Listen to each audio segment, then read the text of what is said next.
Sawadee So, thank you so much, Ma'am Cute, for this midnight snack from Pizza Hut. Grabe, iba yung pizza talaga dito sa ibang bansa.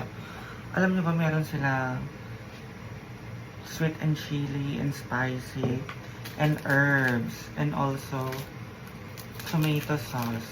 Ayan. I-taste po natin yung kanilang pizza. Ayan. Thank you so much, Ma'am Cute. And also, the team palaging ko to. So, susubukin natin yung tapang natin sa maanghang. Unahin natin yung mga herbs nila. With also spicy na rin yan na. Ayan. Oh my God.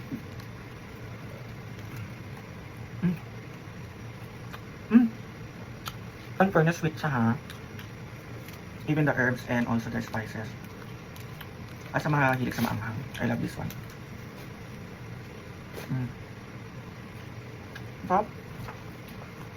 Tingnan natin itong sweet. Sweet and spicy.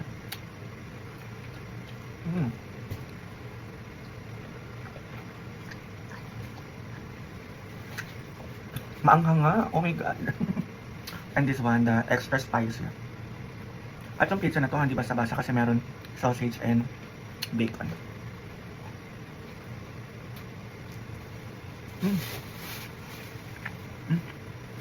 Ang sarap. With cheese yung bacon na, ay yung sausage. Uy, ang sarap. So much, guys. Thank you so much for that, Ma'am Cute, and team palaging ko and Sir Joren for this. Siyempre, kain ba tayo ng isa pa? Kasi masarap. I love it. The super spicy is maanghang talaga, hindi siya biro.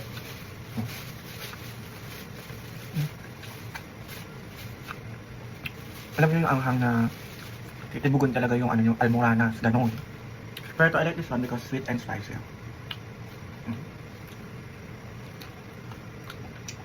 I love it. Perfect and sweet and spicy. Sa bala-bala na, kakain na tayo. Ayan, I love it. This sausage with cheese.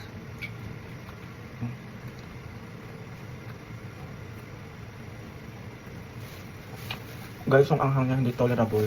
Promise. Ako naman hindi sa maanghang ha. Hindi siya tolerable. Pero ito medyo slight lang. Perfect.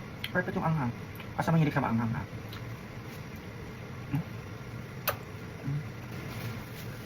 Kaya, guys, kung nasa Thailand kayo, you ordered pizza here, kasi kakaiba yung pizza nila. Kung may lagay sa maanghang, huwag kayo mag-reward. Kasi masasatisfied yung cravings nyo sa masili kapag may kayo dito.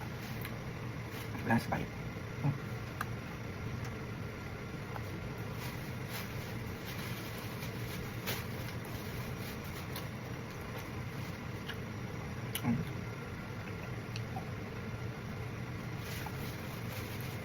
Again, thank you, Madam Brand Damage. Without you, without this, thank you so much and I love you, Madam.